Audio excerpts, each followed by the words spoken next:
సహోదరి సహోదరులారా, ఈనాటి వాక్యాన్ని ధ్యానించే ముందు ప్రియులారా, మన మధ్యలో రాజేష్ ఫాదర్ గారి యొక్క తల్లి మన మధ్యలో ఉన్నారు. మీకు తెలిసినట్లుగానే 16 సంవత్సరాల క్రితం జంగా రాజేష్ ఫాదర్ గారి యొక్క తండ్రి 16 సంవత్సరాల క్రితం జంగా రాజేష్ ఫాదర్ గారి తండ్రి తన ఇహలోక యాత్రను ముగించి మరి పరలోక యాత్ర ప్రారంభించారు. వారి తల్లి ఈ 16 సంవత్సరాలు కూడా ఎన్నో కష్టాలు వచ్చినా, బాధలు వచ్చినా, వేదనలు వచ్చినా సరే దేవుడి మీద భారం వేసి తన బిడ్డను ప్రోత్సహించి మరి ఈనాడు గురుత్వపు అంతస్తులోకి ఎదగటానికి ప్రార్థన సహాయం చేసి పునీత మౌనికమ్మ గారు, పునీత అగస్టిన్ గారు వరకు ప్రార్థన చేసినట్లుగా ఈ తల్లి తన బిడ్డ కొరకు ఎన్నో త్యాగాలు చేసింది, ఎన్నో ప్రార్థన చేసింది. ప్రియులారా, ఒక్కసారి మనం సంతోషంతో ఆనందంతో ఆ తల్లికి గట్టిగా చప్పట్లు వసరించడం. ఈనాటి వాక్యాన్ని ఒక చిన్న పాటతో ప్రారంభించుకుందాం.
సిస్టర్స్ తమ జీవితాన్ని వేస్ట్ చేస్తున్నాడు.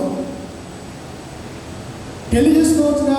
ఇప్పుడు ఫర్ ఎగ్జాంపుల్ రాజేష్ ఫాదర్ 6 అడుగులు అందగాడు, చదువుకున్నవాడు, వీళ్ళే కదా ముగ్గురు తెలివితేటలు ఉన్నాయి, విద్యావంతులు, శుభ్రంగా పెళ్లి చేసుకోవచ్చుగా అనే తలంపు కొంతమందికి వస్తుంది. ఇది అర్థం అవ్వాలంటే ప్రియులారా, బెతానియాలో మగ్దలేన మరియమ్మ యేసయ్య పాదాలను అభిషేకించింది.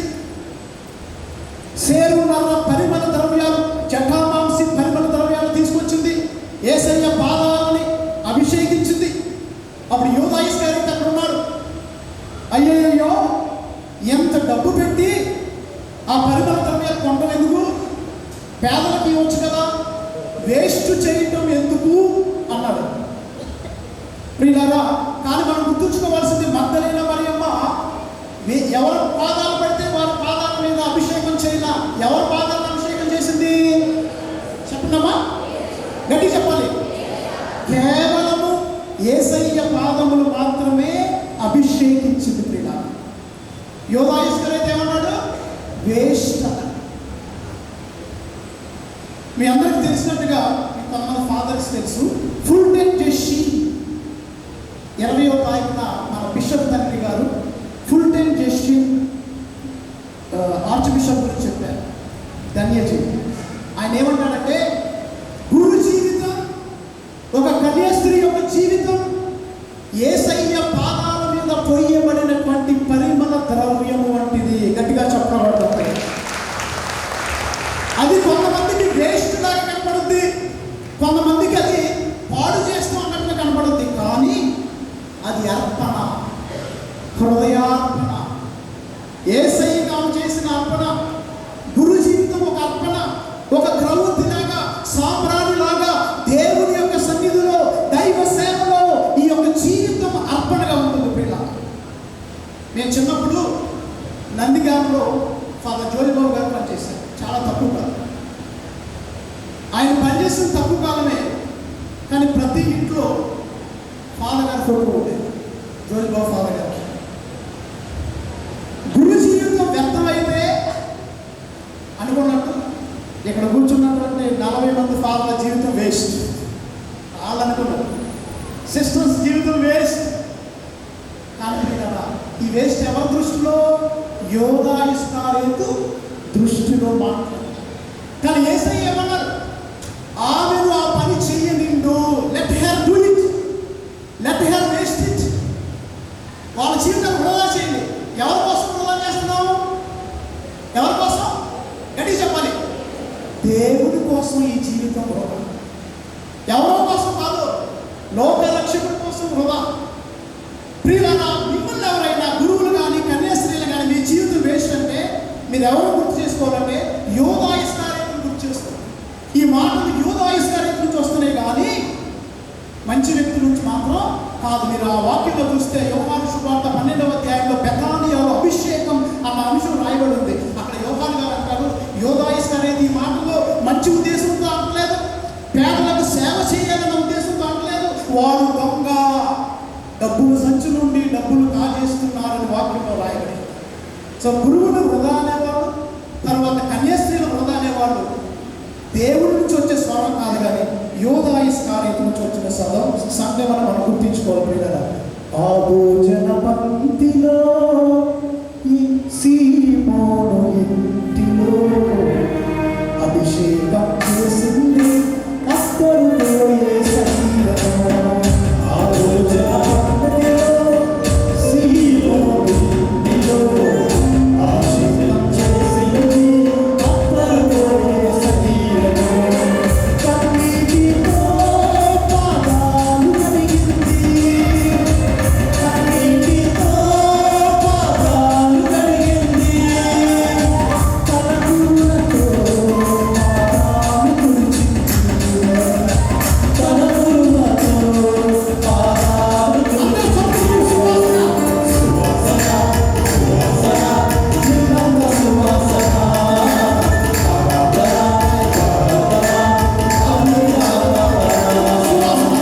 బైబిల్లో చెప్పారు కంటే ఒంటరిగా ఉండొద్దన్నారు. మరి మీ స్టోరీ ఏంటి? అసలు మీకు గురువులు ఒంటరిగా ఉంటున్నారని ఎవరు చెప్పారు? నవ్వుతున్నారు చాలా మంది. ఎవరు చెప్పారు గురువులు ఒంటరిగా ఉంటారని? ఒకళ్ళందరూ ఫాదర్, మా ఫాదర్ గారికి ఒక కుక్క పిల్ల ఉందన్నారు. ఒకళ్ళ మా ఫాదర్ పిల్లి, కుక్క కాదు పిల్లి కాదు. ఒంటరిగా ఉంటారు. ఎవరితో ఉన్నారు? గట్టిగా చెప్పబడి గురువులందరికీ